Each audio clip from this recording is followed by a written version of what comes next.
Good morning, students. In this video, I'll be talking about the next topic, that is incomplete dominance. देखिए, incomplete dominance में क्या होता है, जब Mendel के एक्सपेरिमेंट को क्या किया गया, रिपीट किया गया, क्योंकि मेंडल के एक्सपेरिमेंट के द्वारा मेंडल ने शो किया था कि पी प्लांट जो होता है वो लॉ ऑफ डोमिनेंस को फॉलो करता है, यानी एक पेरेंट जो कि डोमिनेंट होता है उसी को F1 जनरेशन फॉलो करती है। लेकिन यहाँ जब एक्सपेरिमेंट दूसरे किसी स्पीसीज पे किया गया, दूसरे प्लांट पे, the plant was named as snapdragon या डॉग फ्लावर, और we called it as snap dragon, और इसका साइंटिफिक नेम जो है दैट इज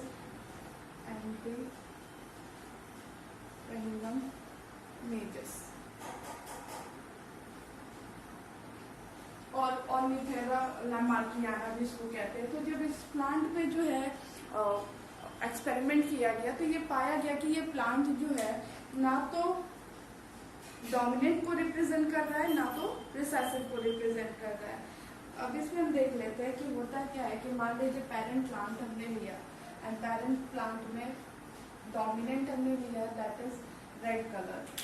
ठीक है। ये क्या करता है, रेड कलर शो करता है, और इसका क्रॉस हमने किसके साथ करना है, व्हाइट कलर फ्लावर, हमने क्या लिया इसमें, स्नैपड्रैगन। तो रेड वाला जो शो करता है उसके लिए जो हम यूज करते हैं that is the capital R, capital are. अब आपको एलिल बताने की जरूरत नहीं, क्योंकि एलिल क्या होते हैं, it is the form of the gene, alternative form of the gene, और किसी में भी हेट्रोजाइगोट हो सकता है और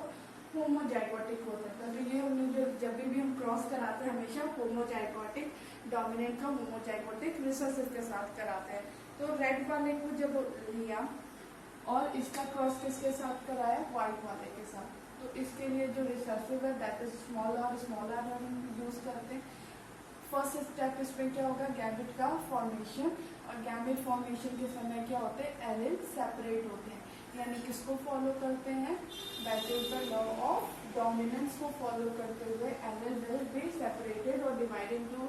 half ratio in each gamete, जो लॉ ऑफ सेग्रीगेशन को फॉलो करते हैं, या हम कहते हैं law of purity of gametes को फॉलो करते हैं। जब इनका क्रॉस कराया गया तो एक्चुअली जो हमें प्लांट मिला,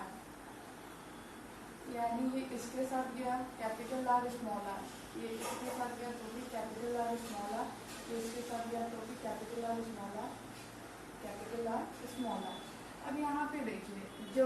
मेंडल में हमने पढ़ा था, हमने क्या पढ़ा था कि एक भी अगर डोमिनेंट होगा तो वो किसको फॉलो करेगा, फिनोटाइप उसका हमें कैसा नजर आएगा, जैसा कि डोमिनेंट प्लांट का होता है। लेकिन यहाँ पे ये डोमिनेंट होते हुए भी इसका फिनोटाइप हमें रेड ना दिख के कैसा दिखता है, पिंक, यानी ये सारे जो भी प्लांट होते हैं इन सब का रेशियो जो है हमें रेड, फिनोटाइप जो है वो रेड नहीं नजर आता है, बल्कि फिनोटाइप कैसा नजर आता है, पिंक। यानी इस प्लांट में एंटीरेनियम मेजर्स में हम ये देखते हैं कि अगर होमोजाइगोटिक डोमिनेंट एलिल होता है तभी वो रेड कलर शो करता है। अगर हेट्रोजाइगोटिक कंडीशन होती है तो वो रेड कलर ना शो करके कौन सा कलर शो करता है, पिंक करता है। यानी F1 जनरेशन में हमें सारे के सारे प्लांट कैसे मिल रहे हैं, पिंक कलर के मिल रहे हैं। अब फॉर F2 हम क्या करते हैं, F1 की सेल्फिंग करा देते हैं। तो यहाँ अगर हम सेल्फिंग कराते हैं तो we have taken heterozygotic condition, यहाँ पे क्या होगा, गैमेट का फॉर्मेशन होगा, दैट मीन्स यहाँ पे भी allele will get separated, but यहाँ पे जो एलिल सेपरेट होंगे चूंकि हेट्रोगैमेटिक कंडीशन है या हेट्रोजाइगोटिक कंडीशन है, तो यहाँ पे जो हमें मिलेगा दैट इज एक में डोमिनेंट एलिल मिलेगा और एक में रिसेसिव एलिल मिलता है गैमेट में। और फिर इसका सिंपल अगर हम प्यूनेट स्क्वायर या इसके थ्रू कराते हैं, इसके थ्रू भी करा सकते हो, प्यूनेट स्क्वायर के थ्रू। अगर ये इसके साथ जा रहे हैं तो कैपिटल आर, ये इसके साथ जा रहे हैं कैपिटल आर स्मॉल आर, ये इसके साथ जा रहा है कैपिटल आर स्मॉल आर, और ये इसके साथ जा रहा है तो स्मॉल आर। तो यहाँ पे जो हमें कंडीशन देखने को मिल रही है वो इस तरह की दिख रही है कि वन विल बी द, जिसका जो फिनोटाइप और जीनोटाइप है हमें सेम मिलता है। ये जो है कैसा शो करेगा, this will show the red colour, ये दोनों कैसा शो करेगा, this will show the white colour, और ये कैसा सॉरी वाइट नहीं, it will show pink colour, और ये हमें कैसा शो करेगा, it will show the white colour. तो देखने में तो एरर हमें कैसे जैसे पी प्लांट का मिलेगा वैसे ही मिल रहे हैं, लेकिन इसका फिनोटाइप पी प्लांट से क्या हो रहा है, बहुत वेरी कर रहे, क्योंकि फिनोटाइप पी प्लांट में क्या था कि सभी हमें कैसे मिल रहे थे, डोमिनेंट को फॉलो करते हुए मिल रहे थे, लेकिन यहाँ पे ये ना तो डोमिनेंट को फॉलो कर रहा है और ना तो रिसेसिव को फॉलो कर रहा है। ये एक अलग तरह का फ्लावर बना है इन केस ऑफ अगर हम फिनोटाइप का एग्जांपल ले रहे हैं, यानी यहाँ पे हमें फिनोटाइप भी क्या देखने को मिल रहा है, 1:2:1। यहाँ पे फिनोटाइप भी क्या मिल रहा है, 1:2:1, यानी प्लांट कैसा हमें देखने में, एक रेड, दो पिंक और एक व्हाइट, और जीनोटाइप भी हमें कैसा मिल रहा है, दैट इज 1:2:1। यानी अगर आपसे पूछा जाए कि ऐसा कौन सा क्रॉस है जिसमें हमें फिनोटाइप और जीनोटाइप दोनों ही सेम देखने को मिल रहा है, तो the cross is the Snapdragon. By taking the example of incomplete dominance हम बता सकते हैं कि ये एक ऐसा क्रॉस है जिसमें हमें F2 का जो रेशियो है उसमें जीनोटाइप और फिनोटाइप दोनों ही क्या मिलता है, सेम मिलता है, यानी 1:2:1 हमें फिनोटाइप भी देखने को मिल रहा है और जीनोटाइप भी देखने को मिल रहा है। और ये भी अगर पूछा जाए कि वो कौन सा क्रॉस है जिसमें क्या होता है कि जो F1 जनरेशन होती है वो ना तो डोमिनेंट पैरेंट को फॉलो करती है और ना तो रिसेसिव पैरेंट को फॉलो करती है, तो that also the cross will be the incomplete dominant cross by taking the example of Snapdragon. अब देखिए ये जो होता है ये तो हो गया इनकम्प्लीट डोमिनेंस। अब इनकम्प्लीट डोमिनेंस तो आपको समझ में आ गया होगा कि इसका नाम क्यों रखा है, क्योंकि रेड कलर अपने आप को रिप्रेजेंट तो कर रहा है, लेकिन व्हाइट के प्रेजेंस में यानी जो रेड वाला एलिल है वो अपने आप को रिप्रेजेंट तो कर रहा है, लेकिन व्हाइट के प्रेजेंस में पूरी तरह से नहीं कर पा रहा है, इसीलिए इसका कलर कैसा हो जा रहा है, पिंक हो जा रहा है। अगर पूरी तरह से डोमिनेट करता है तो इसका कलर कैसा रहता है, रेड। तो ये पूरी तरह से डोमिनेट नहीं कर पा रहे, इसीलिए इसको क्या कहा जाता है, इनकम्प्लीट डोमिनेंस कहा जाता है, where the allele dominant allele cannot represent itself completely in the presence of recessive allele, and the F1 generation does not follow the dominant parent. इसी को क्या कहा जाता है, लॉ ऑफ डोमिनेंस। अब देखिए ऐसा होता क्यों है, ये एक्चुअली इनकम्प्लीट डोमिनेंस हमें देखने को क्यों मिलता है, तो इसके लिए जो NCERT में रीजन दिया है और एग्जाम्पल लेके उसी को मैं एक्सप्लेन करती हूँ।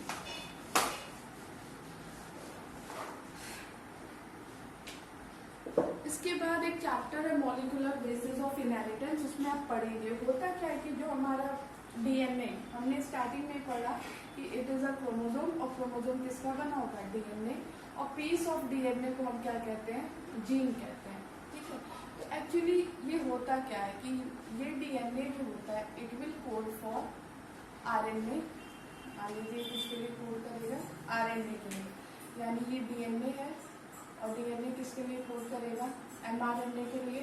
और mRNA किसके लिए कोड करता है, किसी ना किसी प्रोटीन या एंजाइम, किसी केमिकल सब्सटेंस के लिए क्या करता है, कोड करता है, अगर इट में भी प्रोटीन और इट में भी एंजाइम, इसके लिए कोड करता है। और वही जो प्रोटीन या एंजाइम हमारे अंदर बनती है उसी की वजह से हमें क्या होता है, कोई भी फिनोटाइप यानी कोई भी कैरेक्टर हमें दिखाई देता है, बिकॉज ऑफ दैट प्रोटीन और enzyme which is form inside because of DNA। तो DNA ने क्या किया, mRNA बनाया, और इस प्रोसेस को कहा जाता है ट्रांसक्रिप्शन। ये नेक्स्ट चैप्टर में आप पढ़ेगा, और इस प्रोसेस को कहा जाता है ट्रांसलेशन। यानी इन सिंपल हम कहें तो DNA जो होता है वो किसी ना किसी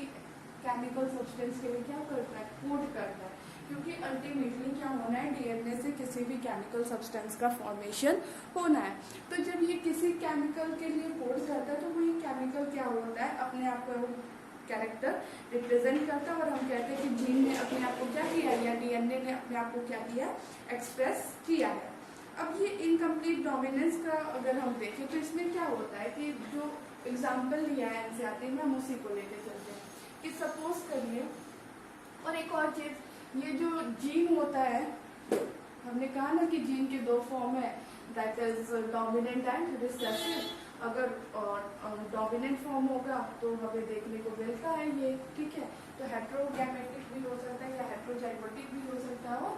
होमोजाइगोटिक भी हो सकता है। होमोजाइगोटिक डोमिनेंट में क्या होगा, दोनों एलील डोमिनेंट होंगे। और ये डिफरेंट हमें क्यों देखने को मिलता है, क्योंकि नेक्स्ट चैप्टर में आप पढ़ेंगे एक म्यूटेशन टॉपिक होता है कि जीन है या डीएनए है, इसमें क्या हो गया, अगर ये डीएनए है तो इसकी कुछ कोडिंग होती है यानी कुछ कोडॉन्स होते हैं और उसमें किसी वजह से कोई चेंज आ जाता है, ठीक है। कोई भी चेंज आ जाता है तो वही हमें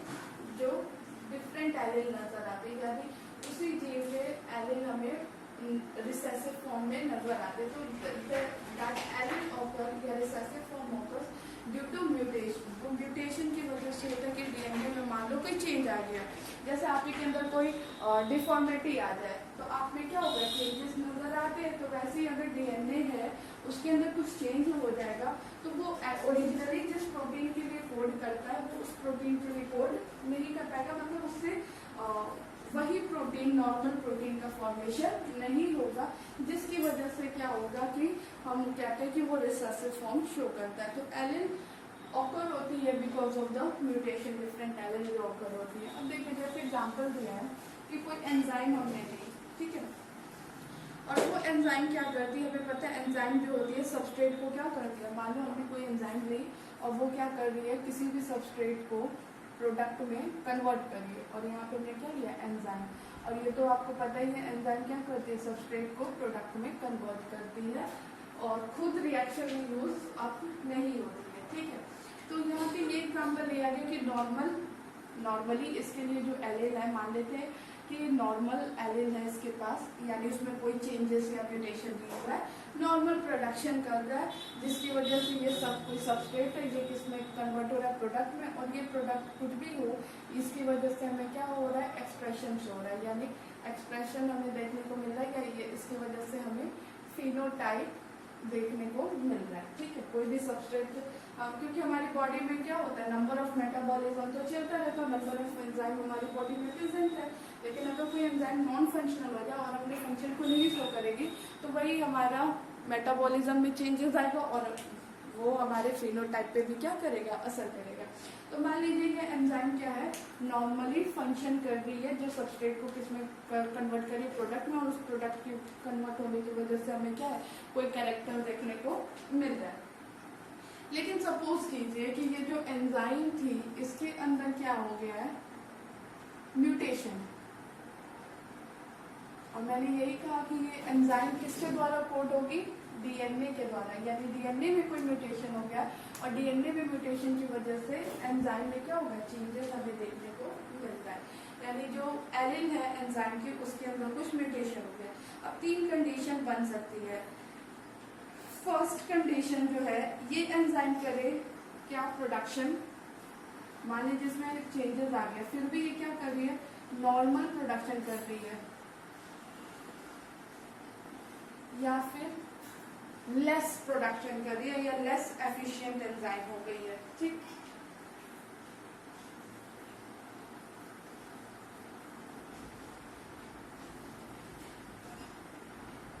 दूसरी कंडीशन हमारी क्या हो सकती है कि ये नॉन फंक्शनल एंजाइम प्रोड्यूस कर देगा,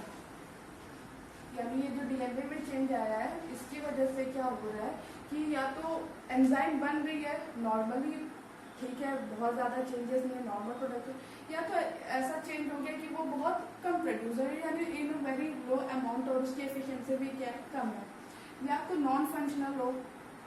यानी एंजाइम तो बन रही है लेकिन वो एंजाइम इस सबस्ट्रेट पे क्या कर रही है, वर्क नहीं कर पा रही है।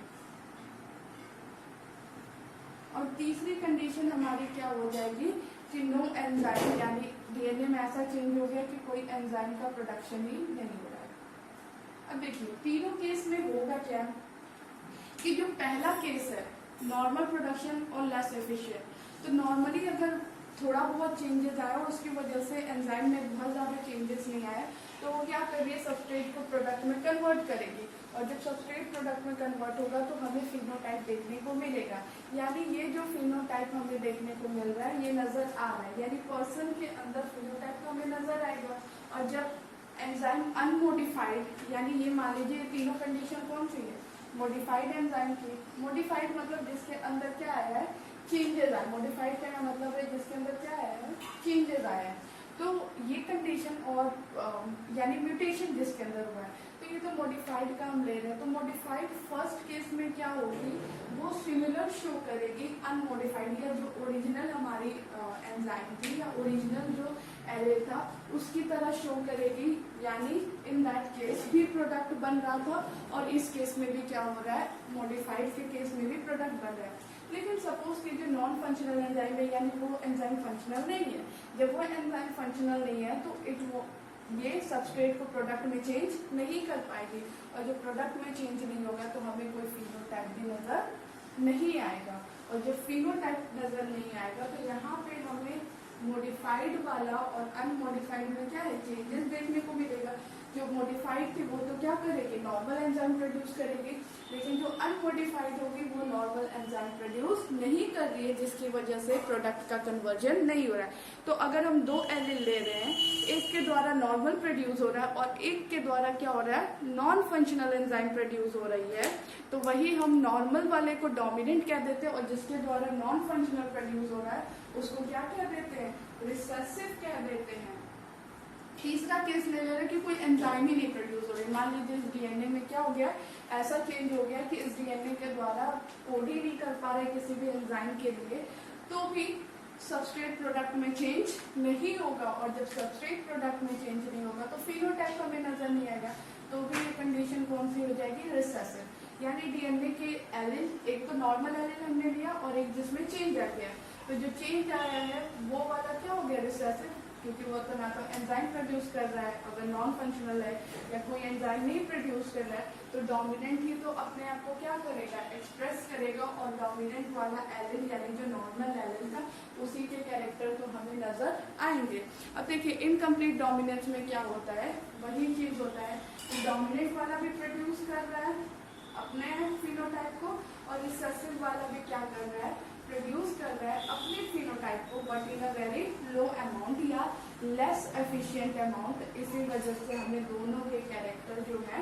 F1 जनरेशन में देखने को मिलते हैं। इसीलिए जो F1 जनरेशन में फ्लावर बना है वो दोनों का क्या बना है, इंटरमीडिएट बना था, that is it is neither the red nor the white, the colour is pink, यानी रेड भी एक्सप्रेस हो रहा है और वाइट भी एक्सप्रेस हो रहा है, जिसकी वजह से कलर हमें कैसा देखने को मिला था, पिंक। तो ये समझ में आपको कि ये जो होता है ये म्यूटेशन या चेंज या वेरिएशन की वजह से होता है, और ये वेरिएशन किस में होगा, डीएनए में, और डीएनए का मतलब है जीन में वेरिएशन होना, ठीक है। तो this is all about the incomplete dominance.